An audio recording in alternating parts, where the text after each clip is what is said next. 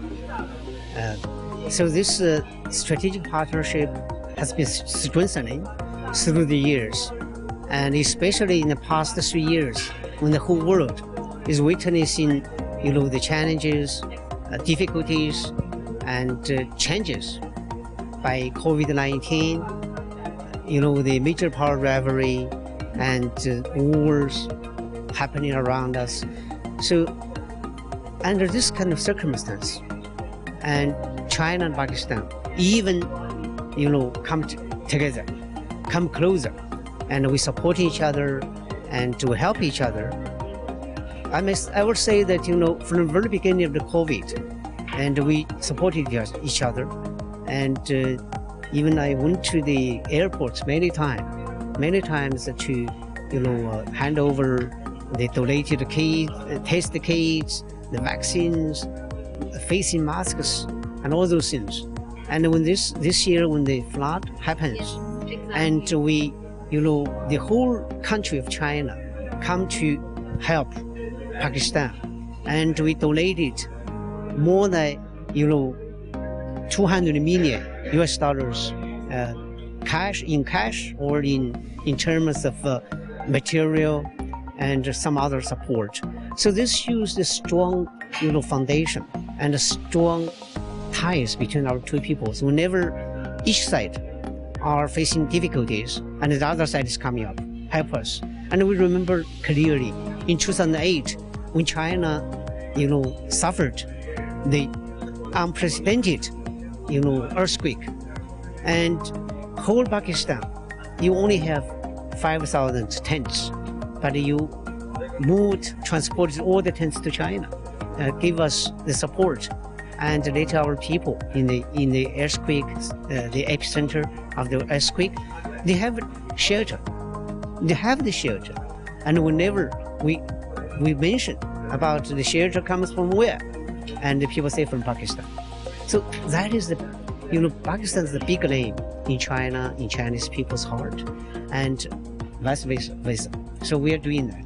So, Excellency, in the last, as you have also appreciated us, our TV channel, to me, I'm very much honored and grateful to you. I just wanted to, I appreciate if you say a few words for our TV channel, for K21, that in last 3 years, since you are here, we have shared a very good time with each other in respect of every information. Whenever we want, you were always there to tell us, to share with us. You never get back of it. So I just in the end wanted to have few words about us as well, particularly. Really, I'm really impressed and deeply moved by the dedication and the efforts by K21, especially Rita, Sophie, and your team. And through the 3 years, and I may say that you are the only one who interviewed me the most. Okay, I gave you the interview the most, and I'm happy to do that. Why? Because K21 is a very influential channel in Pakistan, and you have very good, stories and very good programs, and especially your program, and always happens at the peak hour, around 8 p.m. So my colleagues are keeping my colleagues to watching your channel and to learn more about Pakistan through K21. So I will thank that the management of K21 for putting all the efforts together and to provide a platform for excellent and super reporters like you and anchors like you to work in that, very cordial environment. And I wish that they will try their best to do more to improve your, working environment. And secondly, I also thank you and your team. And, keeping reporting. Reporting is easy, but keeping reporting is difficult. Yes. Okay, and you have to have a strong team and put all these people together. So I really impressed by the efforts, dedication, and your contribution, and your hard working, and to into K21, make K21 a bigger one, and let's working together. I wish that maybe after 1 year, 2 years, and K21 will become the news channel 1 in Pakistan. Inshallah. Thank you so very much, Excellency. Thank you. Thank you. So, as you know, people, we had Consul General with us of China, and he were actually saying very good words for us. And today, this is an immense pleasure for